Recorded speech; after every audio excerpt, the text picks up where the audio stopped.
and welcome to the Well Bible Reading Journey podcast. We are on week 59. We are going to be continuing Joshua. We're in 13, 14, and 15. We are also going to be reading Psalms 59 this week, and we're in Luke 16. It's a lot to take in this week. It is. And I found the passages more difficult than maybe normal this week. I did too. We usually text back and forth, and I felt like I had nothing to... It was. These chapters are going to be maybe more questions than answers this week. I think so. Yeah, and that's maybe okay. Some tentative theories and conclusions and offerings, but I think it's hard to be as definitive this week and as sure that maybe we have been. We have been in the past. I agree. And I'm glad you felt the same way. I actually felt better about it once you told me you felt the same way.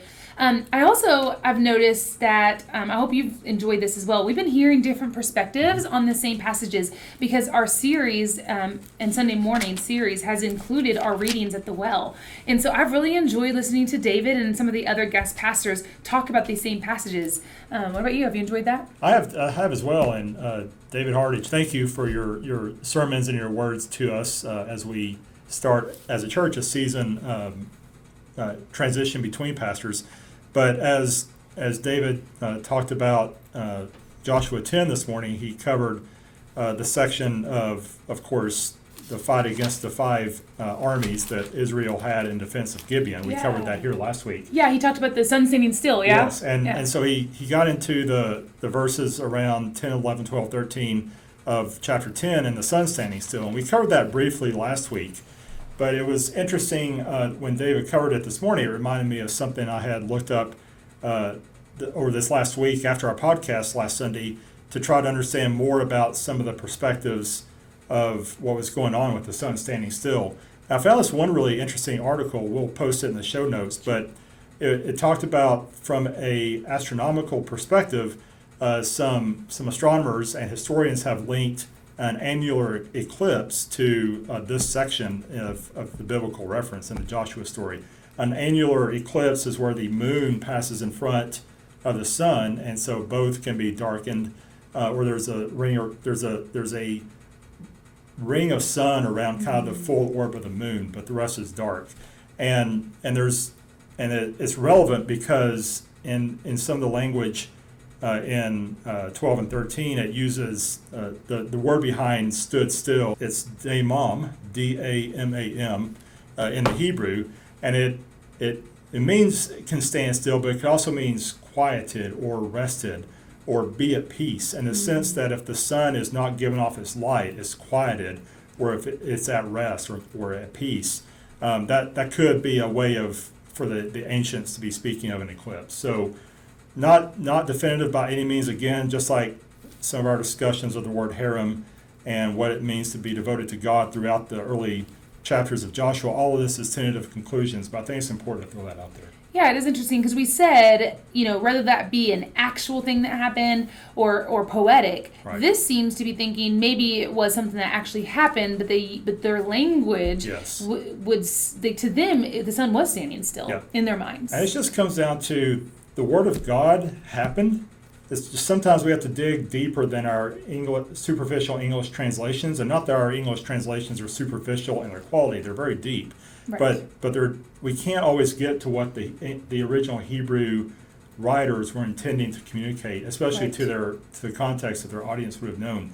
So we have to step out of our Western mindset and try to put ourselves into the cultural context and the words that they were using as much as we can. We'll never do that perfectly, but the more we can do that, the closer we're getting to the original meaning. And when we do that, it's just mind-blowing, like, oh, that actually does work. And the Bible isn't as full of superstitious weirdness as we sometimes think. Right, exactly. I agree. And we'll definitely post it because I think that would be really helpful for you to read. But as you were talking about this earlier, it made me think, this is what I'm going to do with it. I read the article, and I'm now going to go look up that word in Hebrew and see where else it's used in the Old Testament, out of curiosity. That would be super cool. And how else it was used. Yeah. How was it, the standstill moment, how else it was used. Maybe it helped me understand this passage a little better. I did do that a little bit, just briefly. Mm-hmm. I didn't get too far because, again, I was wrestling with this week's chapters more, but it is used in 1st or 2nd Samuel and talking somewhere around David or Saul. So I'll be interested to see what you come back with. Same. I'll do it.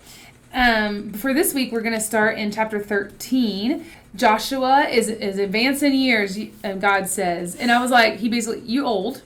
That's what he's saying. You old, but just because you're advanced in years, it doesn't mean there isn't work to be done. Yeah. He still has a purpose for you. He says there remains very much land to be conquered. Very much land. It sounds like a lot to me. There's still things to be done. You still have a purpose in your advanced age, and to keep pressing on. Yeah. Yeah. I thought that was really encouraging as he moves forward. So let's talk about what else you saw in 13. And we also get the sense that God's been there through Abraham. Yeah. He's been there through Moses. Yeah. Now he's here through Joshua. Yep. All these others have passed and moved on later with their fathers, gone to rest with their fathers in biblical terms. Yeah. Now Joshua's getting old.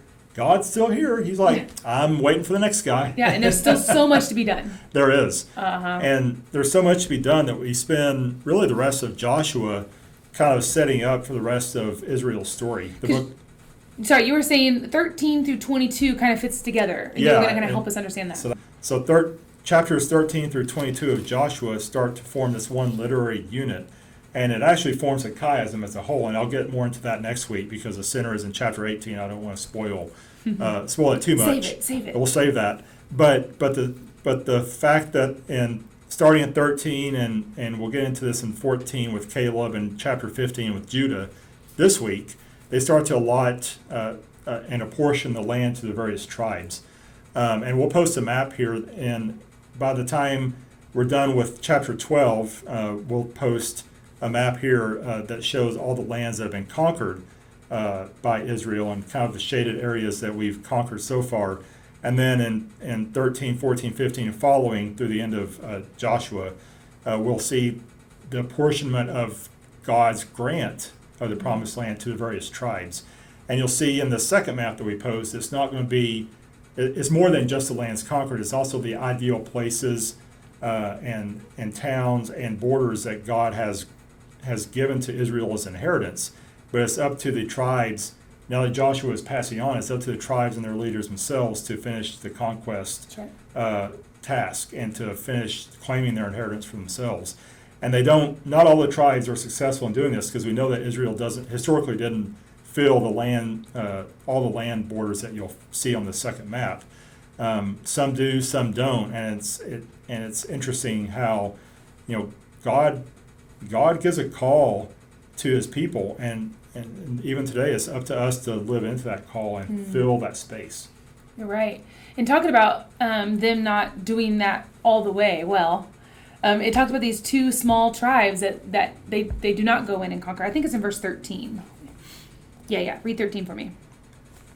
Yet the people of Israel did not drive out the Jeshurites or the Makathites, and Jeshur and Makath dwell in the midst of Israel to this day. I thought that was interesting. Yeah. That they're supposed to be utterly destroying or utterly devoting these people through this land, and here's two groups that were not. They're still there, and it doesn't really say why. Yeah, and they don't even bring up devotion or harem. Harem, which is the word we're talking about. The word isn't even brought up here as if Israel didn't even consider it for these people. Yeah. What do you make of that? I don't really know. I thought it was interesting, but I did look up these two groups, and one of them ends up being David later in Samuel actually will marry the princess of Geshur, and she mothers two sons, and one of them is the one that will return to Geshur in 2 Samuel 13 and 14, and he'll actually plot against David. And you knew exactly what I was talking about. Absalom, yeah. Yes. And so Absalom actually will return back to this place where his mom is from, the very place that they didn't drive these people out when they should have. Yeah. So it's almost as if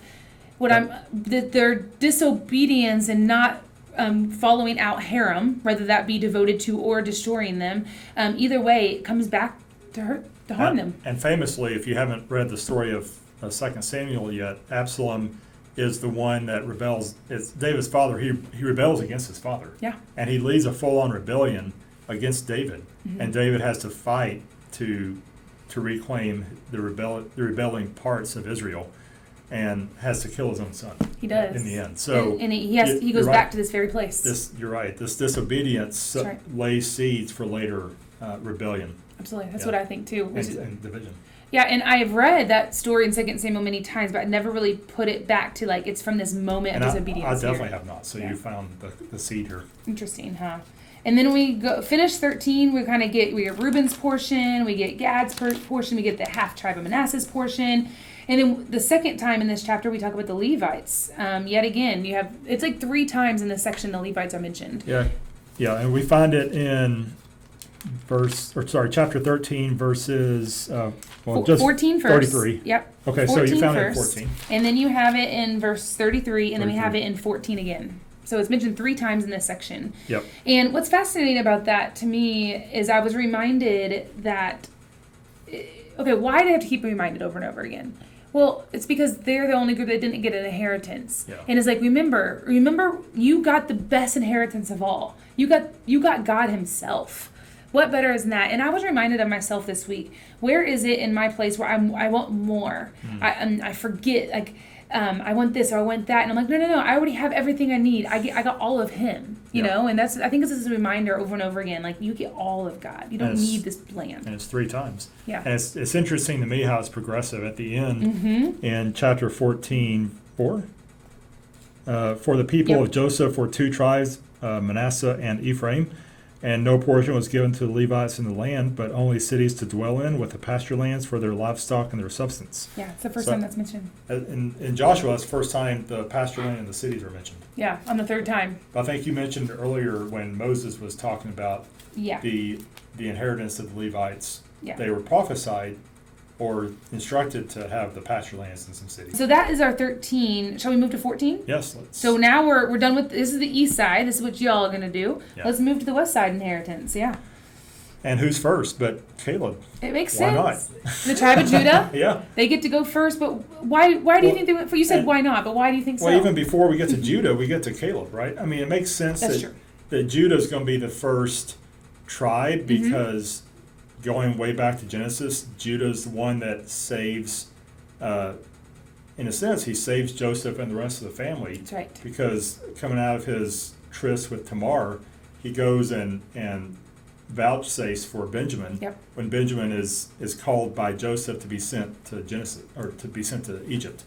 So all that to say, Judah is kind of in a way, Joseph is too, but Judah is a savior figure. But ultimately, Judah is, of course, the tribe that Jesus comes out of. Yeah, it's interesting because technically, I think Judah is the 4th actual son. He's not the firstborn. He's not the firstborn. Which is a big deal in Israelite Huge society. deal. We've talked about that many times. But here, he's the 4th son. But really, they get first choice because of what's happened way back in Genesis, which is he's acting like the firstborn. He is acting more like a firstborn, but not just Judah, but a specific person in Judah, and this is Caleb. So even before Judah, we get Caleb. So why is I said why not, but it's to the sense of, to your point, it's probably better to ask why. And it comes back to because Caleb and Joshua were the ones that were faithful out of the original reconnaissance party to come back to Moses and say, hey, we should conquer the land because God has given it to us. What are we waiting on? That's right. So back in Numbers 13 is when they sent out those spies, and the 12 spies representing the 12 tribes. And then they came back, and only 2 of them. You have Joshua, who obviously has become a big player. Yep. And then we have Caleb, which we haven't heard from in a while. Yep. And here he is. He's coming back, and he's saying, hello, remember me? Remember what I did? Still here. Remember when Moses promised all these things to me? He even said, the Lord has kept me alive, and I was 40, verse 7. I was 40 years old when Moses, the servant of the Lord, sent me to Kadesh Barnea to spy out the land. And later on, he says, now I'm 85. I'm still around. Yeah, I'm still around. This is so fascinating. What I thought we would do today a little bit differently is maybe we just go through this whole section, 8 through 15 to the end, and just go through verse by verse and just see what comes out. Let's do it. Okay, let's start in verse 8 and do. I'll be our narrator, and you can. You have the voice for it. I gotta have something to contribute because you have all the insights. No, here. not at all. Not at all. Let's go for it. All right, I will read a couple verses at a time and see what you have to say. Yeah. Then the people of Judah came to Joshua at Gilgal, and Caleb, the son of Jephunneh, the Kenizzite, said to him, you know that the Lord said to Moses, the man of God, at Kadesh Barnea, concerning you and me, I was 40 years old when Moses, the servant of the Lord, sent me to Kadesh Barnea to spy out the land, and I brought him word again as it was in my heart. So what's interesting, the first thing I wrote down here is that he calls, you know that Lord said to Moses, the man of God. And in the very next line he says, when Moses, the servant of the Lord. I just were asked a question because what's interesting is we notice at the very last chapter in Deuteronomy was the first time anyone had been really called the servant of the Lord, and that was for Moses. And then throughout Joshua, he's been called the servant of the Lord. But here it's fascinating that he mentions he's the man of God and the servant of the Lord here in the same breath, basically. Like combined. Yeah, in the same breath. What do you make of that? That's interesting. Maybe there are two. This is just me theorizing. Yeah. It's maybe the two sides of Moses' identity as God sees him and as the people sees him. I think you're so right on. Yeah. That was right off the cuff, by the way. It was. I hadn't even thought of that. We had a pastor, I think it was David again, the other day. He said something off the cuff, and he goes, "That was fresh." And he goes, "So that was fresh." Yeah. I love it. If David, you're listening, we called you out twice today. You're making an impact. I know. So yeah, I thought the same thing. I thought it was interesting. In the same breath, he calls Moses two different ways, and I think it's because there's two aspects of Moses that they saw him as. Yeah. They saw him as leader and follower. Yeah. You know, a servant, someone who's interceded for them over and over again, and someone who's led them in the right direction. I think that's really interesting. And anybody who studies leadership, and I'm a leader in the IT world for my day job, and when you study leadership, you start to understand to be a good leader, you first have to be a good follower. And because we're all following something or somebody, and you have to understand what that is and what you're about before you can cast that vision and lead your people. I agree. That's exactly right. Okay, let's keep moving on. All right, we're in verse 8, picking up. But my brothers who went up with me made the heart of the people melt, yet I wholly followed the Lord my God. Let's go there. Let's stop there. There's a lot. You're looking at me, so I'm thinking there's something you have to say. Yeah. So the first thing, we're going to see this wholly followed multiple times. We're going to see it 4 times. So let's make it to pay attention to them each time. Just in this section, or through a bigger? Just this section. Okay. 4 times. Wow. This wholly followed. That was a really interesting way to describe him. What did he mean by wholly followed? And so I started looking in, and I'm going to look at my notes a little bit here. This word holy here is the Hebrew word malah, which oddly actually means more to fill or to be full. Okay. To fill or to be full. It is actually the same word that is used in Genesis 1:28. I'm going to jump over to 1:28. This is where God tells the humans what he wants from them. Okay, 28. Here we go. And God blessed them, Adam and Eve, blessed them, and God said to them, "Be fruitful and multiply and fill the earth and subdue it." That word fill. Some translations say replenish the earth, but it's to fill the earth and subdue it. So here you have the same word used here to wholly follow is actually to fill the earth in this language, which is interesting. But then you can go to Genesis 6:21, which is the Noah story. Yeah. And so we have this word used here too, fascinatingly. 6 is not that far away, Amber. There we go. 6:21. Here we go.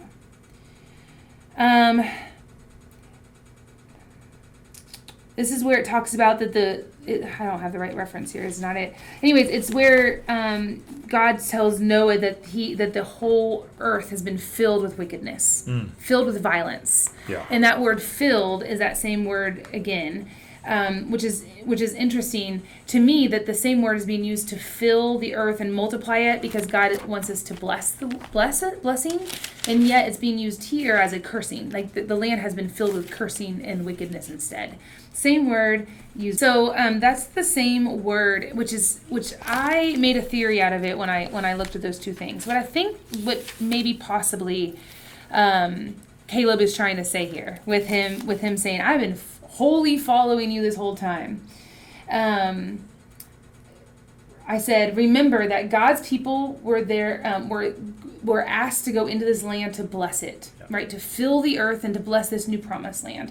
But yet it has been filled with cursing and violence this whole time. Yeah. And so what he's saying, he's like, I've been the faithful one that has been following God's commandments since the beginning. Mm-hmm. And so he's like, I've wholly followed God. I've been doing what he asked me to do, and I'm here to push forward blessing and to shove and take out the cursing. which I think is interesting. Which is maybe another angle or way of saying that God had a plan for blessing the land and for blessing you and for still judging the Canaanites, but you guys came in with your warfare and your killing and messed that up too. So even you guys haven't been following God holy. Yeah. That's what I'm saying, not in the holy way. Yeah. Like You've been following God, just not holy. Exactly. Yeah. And he's like my heart is fully and totally committed to Yahweh. Yeah. And holy, by the way, WHOLLY, not HOLY. Correct. Just made sure for the listeners and not looking don't at have the text. Yeah, to have the text in front of them. And then we have this whole idea of melting. Yeah. That was interesting language. It is interesting language. I have a little note on it somewhere around here. That word actually means to dissolve.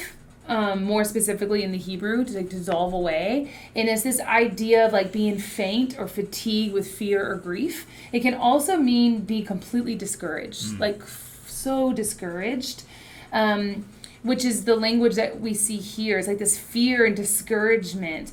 But it's also the same term that was used back when, at the beginning of Joshua, when they met Rahab. And Rahab was telling, hey, the people of Jericho are scared of your God. Yeah. Their hearts had melted. So their hearts are melting because of Yahweh. Exactly. Which here, their hearts are melted. Why? The spies came back and their hearts are melted because of the people in the land. Yeah. And I just made this interesting note that this was mentioned. He's like, my brothers are more scared of the people in the land when they should have been scared of Yahweh. Displacing their fear. It's displacing their fear. We should have a healthy fear in the Lord, not a fear of the unknown and what's ahead. Right. Yeah. Right. Which I thought was interesting. Shall we pick up in pressing verse 9? forward? Let's do it. And Moses swore on that day, saying, surely the land on which your foot has trodden shall be an inheritance for you and your children forever, because you have wholly followed the Lord my God. Of course, they're saying they have wholly followed the Lord. Verse 10, and now behold, the Lord has kept me alive, just as he said, these 45 years since the time that the Lord spoke this word to Moses, while Israel walked in the wilderness. And now behold, I am this day 85 years old. And he is still going. He's still strong. Yep. As he is today. Yep. Yep. And then, so verse 11, I'm still as strong today as I was the day that Moses sent me. My strength now is as my strength was then for war and for going and for coming. Awesome. Yeah. So there's a lot going here. The first thing he says is he talks about this day that Moses promised him something where his foot would go across the land. That is a direct quote from Deuteronomy 1, verse 35 and 36. This is a direct quote, came out of Moses' mouth, word for word. So he's just reminding him. Moses said these things. Yeah. Here's what he said. Even Moses said, I've wholly followed God. Exactly. Yeah. And so he said these things, and so I'm doing them, and here's my feet, and they're ready to go. Here we go. And then I thought it was interesting that he describes himself like, because Joshua also would have been young, and he also is probably the similar age. They're both, God just called him old right here, right? He's like, You're getting old, son, you know? And here he's like, I'm getting old, but I'm full of life and vigor. And I thought that's the same language that was used for Moses. It was. It's the same language that was used for Moses, but Moses could not come. It's like almost reminding you that Moses could have continued into the land, but he just could not. Yep. It wasn't because of his age. He was still had strength and he was full of vigor. Yep. And this man is described the same way. And he's ready to go to war. He's ready to fight for his land. Let's see if there's anything else. Nope, keep going. Verse 12, so now give me this hill country of which the Lord spoke on that day, for you heard on that day how the Anakim were there, with great fortified cities. It may be that the Lord will be with me, and I shall drive them out, just as the Lord said. Yeah, that's interesting, right? Yeah, it is. The first thing I notice is that the land that he's wanting to claim. Which land is that? This is the hill that is where? The hill country, a little bit south of Jerusalem, right? Yeah, Hebron. Yeah. That's what it talks about Hebron here. Hebron has a lot of history going on, and it will continue to have some history. I looked up a few things. One, it's just about 20 miles south of Jerusalem, so it's a really central place. It's also the place where the Lord first showed himself to Abram when he, back in Genesis 13, when he was like, go to the place that I will show you, right? Just go to the place I will show you, and when you get there, you'll know it. Yeah. And so Abram takes off into the land, and he ends up in Hebron, next to this special tree, next to this oak tree of Mamre, What's interesting as I'm reminded of this is he says to him, go to the place that I will show you. And he goes to the place of the tree that means to see, to be seen. So he's like, I'll go to the place I will show you. And then he arrives to a place that's called the Oaks of Mamre, which is the place that I will show myself to you. And then he shows himself to them. Wow. Right there in Hebron. So this is a really, really central place. Yeah. And don't forget, this is not just any hill. And it's right, and you'll see in the map that we posted earlier, it's right in the central land allotment of Judah, where the tribe of territory of Judah. I'll just post the map again. Okay. And circle it.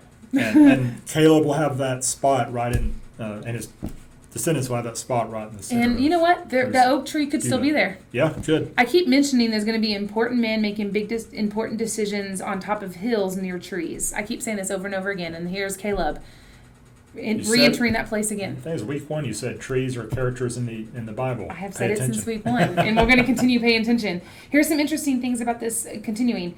I was like, wait a second, isn't this the place that Moses had his burning bush experience? It was. I went back and looked in Exodus 3, verse 1. It specifically talks about the place that Moses went is this area. A lot of trees going on around here. A lot of trees. Now, granted, the burning bush is a different word. It's not eights. It's a different word for tree, but you still get the same concept of tree, which is neat. And here you are, another man on the top of a hill next to a tree. Yeah, testing, places of testing. Afterwards, this area is going to be really important.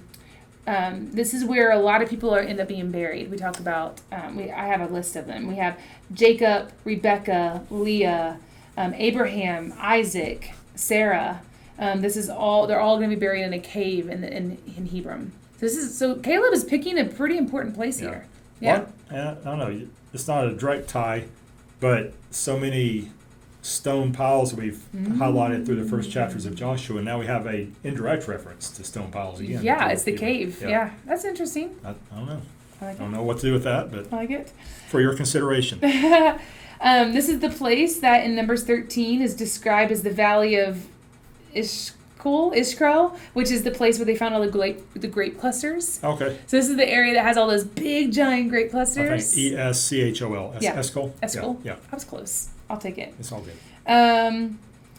Yep, and there's more. This is a really, really important area. And the giant grape clusters were what the original reconnaissance party that Moses found and brought back as evidence of giants in the land. Yes. And we also have, we'll read it here in a second, but in verse 15 of this passage, the Anakim are brought up again, which are, we've talked before, are giants in the land of Canaan that we think were descendants of the Nephilim in Genesis 6, 1-4. Yeah, so... Nephilim. How do you say that? Nephilim. I always mess up. That's the one I mess up. That's okay.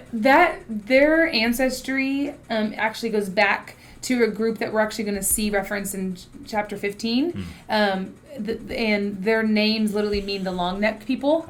And they called the long-necked people because they're supposed to be giants of the land. And so they are literal large, giant warrior men. This is not just a term. This is literally who they are. And most scholars would say they're probably related to the Nephilim.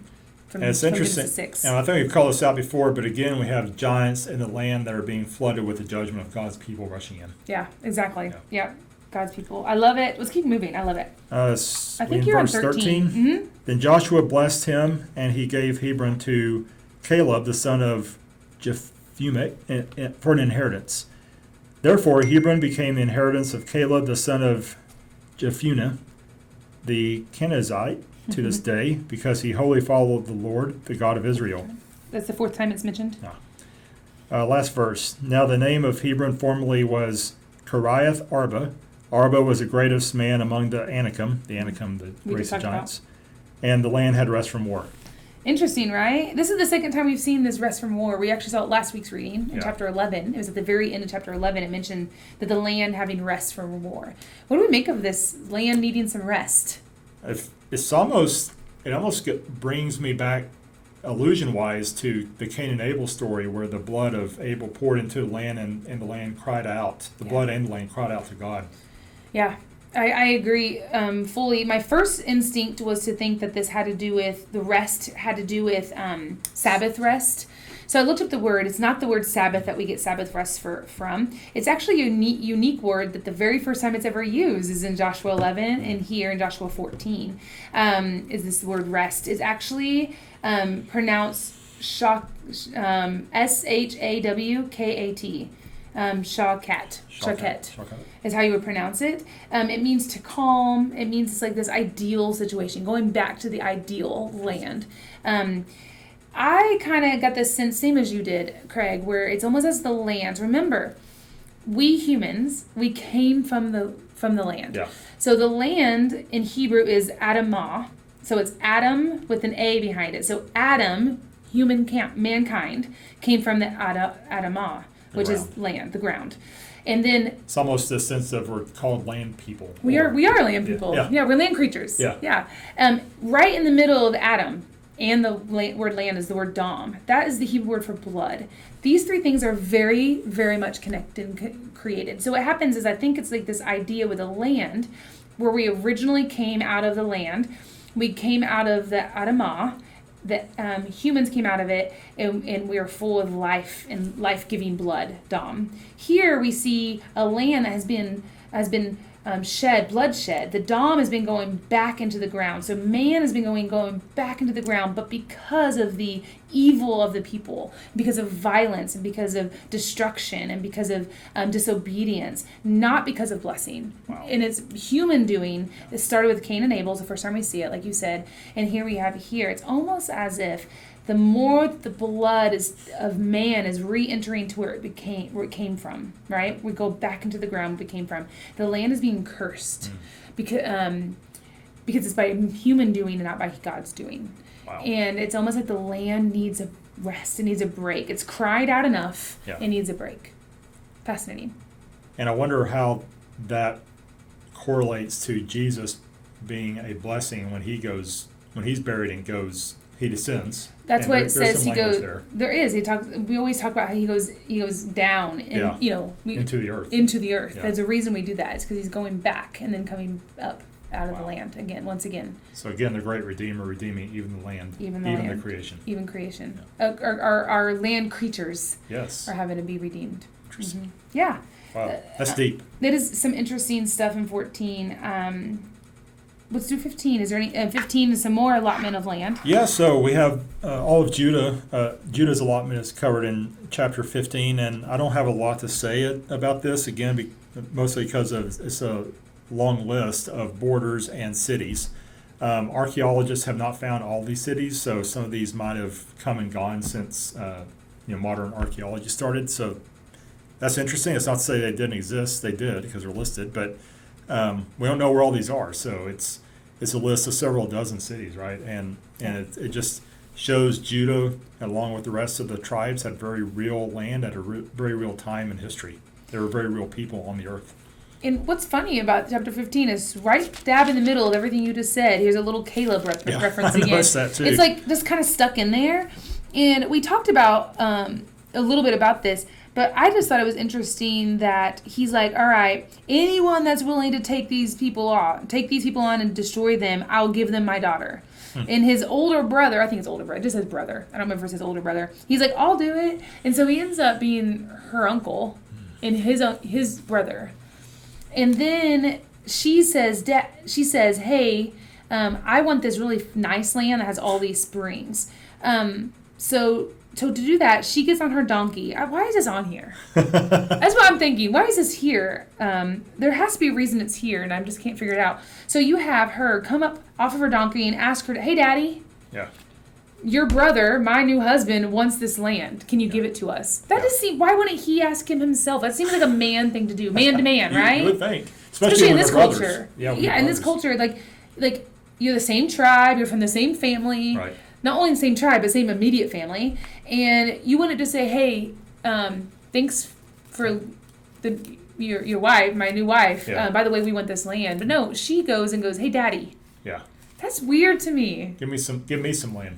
And I was like, maybe I'm going to find another girl getting off a donkey about wanting some land later in the book or something. I don't know. I don't know what this is here for. And my first thought is to try to correlate this to other places we've seen donkeys. We saw the talking donkey with Balaam, and we see Jesus riding a donkey into Jerusalem, but I don't know, that may be a stretch. I mean, mind you, donkeys are supposed to be unclean animals. Yeah. And so there's maybe some uncleanness. There's a lot we can, I don't know. I'll be honest, I didn't spend too much time in this section because I really didn't know what to make of it. So maybe we leave that with you guys. We're proposing the question as this is here. Why is it here? Amber doesn't know. What do we? Craig Neither does Craig. Maybe if you do, post it in the comments. We'd love to interact further with it. All right. Well, that is Joshua for the week. Man, we went really far, really long. That was good stuff. Why don't we spend 5 minutes or so in Luke? Yeah. And maybe we can promise to do more in Luke next time. Maybe that's appropriate. This is a shorter chapter in Luke, and there's some hard things. We have this weird parable going on in the first 13 verses around the master and the steward.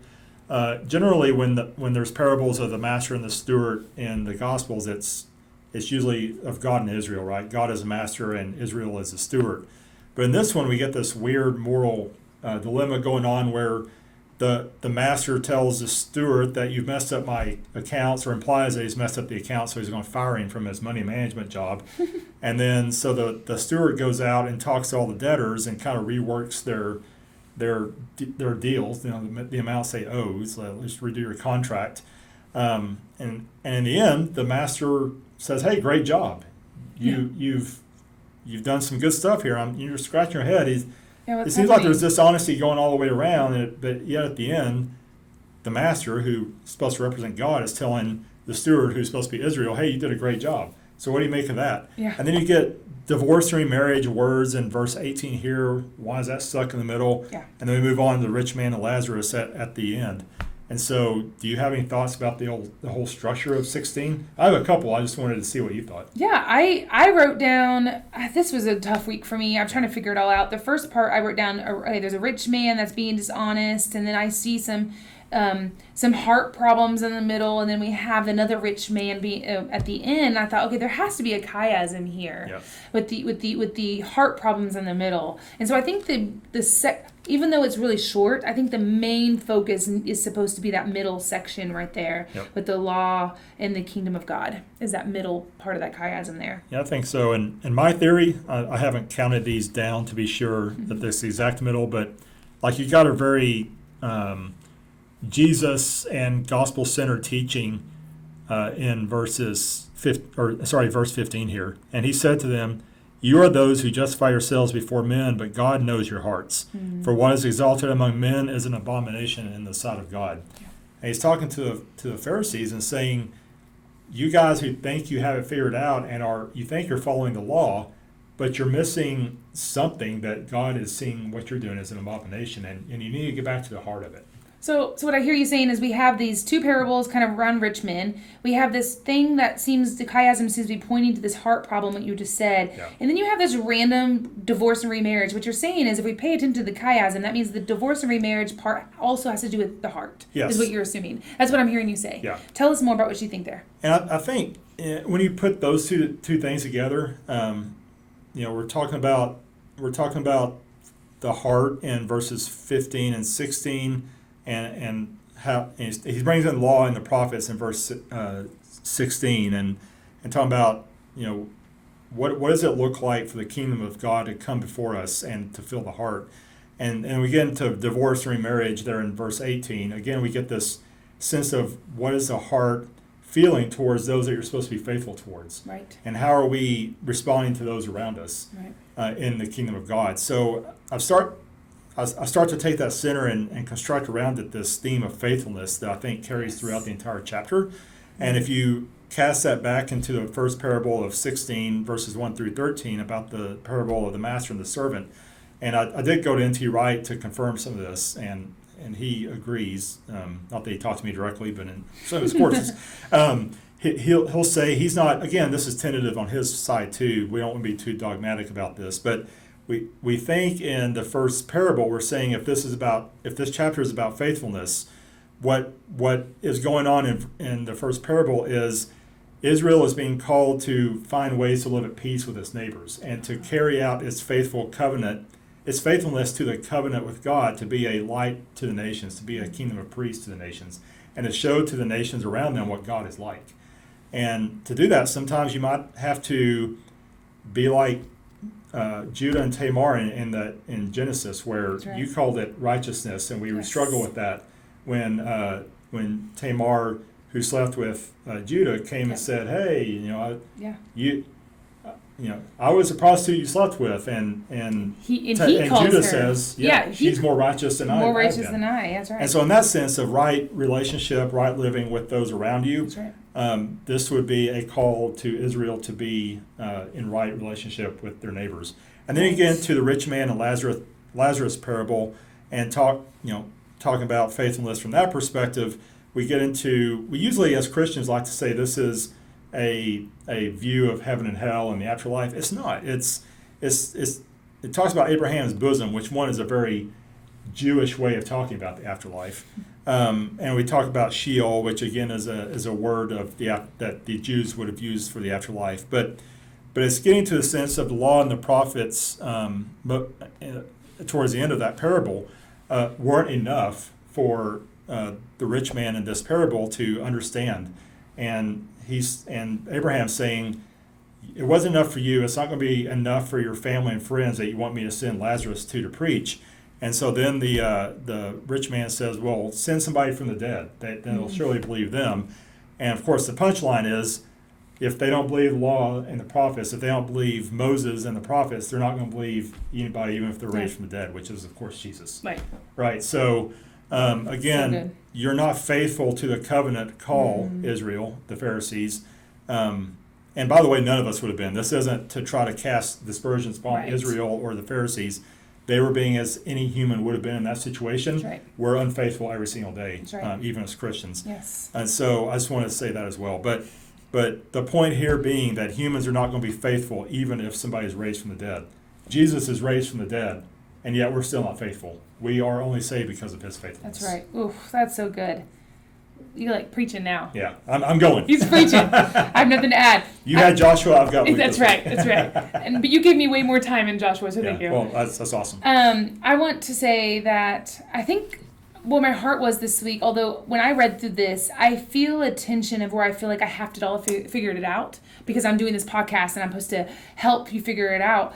And I just was left this week, as you and I were talking and the things that you've said, at the end of the day, our job is to really help you understand of how you can take a piece of passage that don't have it all figured out. Yeah. And what you can do is say, I don't understand this, but I'm gonna push forward and move on. Kind of like Joshua. God's like, I'm not done with you yet. Keep going, pushing forward. There's still very much There's land still to very possess. much more land, and the land is these words. Yeah. And I want you to possess them more and read them through. And when you get to the very end, and you think, okay, Amber Craig's been talking about. When I read it as a big section, I can find these patterns that point me back to the center. Yeah. And when I get to the center, I go, oh, this is what it's about. And from there, you make connections with this all starts working out. Exactly. It wasn't until we got to the center Yep. that the heart problem Yep. that was about faithfulness, Right. that you were able to then digest what it all meant. Exactly. And that's what we're doing for you. We're not here to tell you all the things and how to think about all the things. We're saying we too struggle. Yeah. And when you read through things that are difficult to understand, persevere through it, push on, try to figure out what the author and the pattern is doing, and you can do this too. Yep. Yeah. That's part of the wrestling and the struggling That's it. process. It is the wrestling and the struggling that has made this experience with you and with the well so beautiful. Yeah, agreed. Yeah. I've gotten so much out of this journey. I say this probably every week. I look forward to what God will do this next week and into this next year and through the rest of the Bible. I agree. And with that, we leave you with this week. We hope you have a great week and be blessed, and we'll see you next time. Bye, y'all. Have a good one.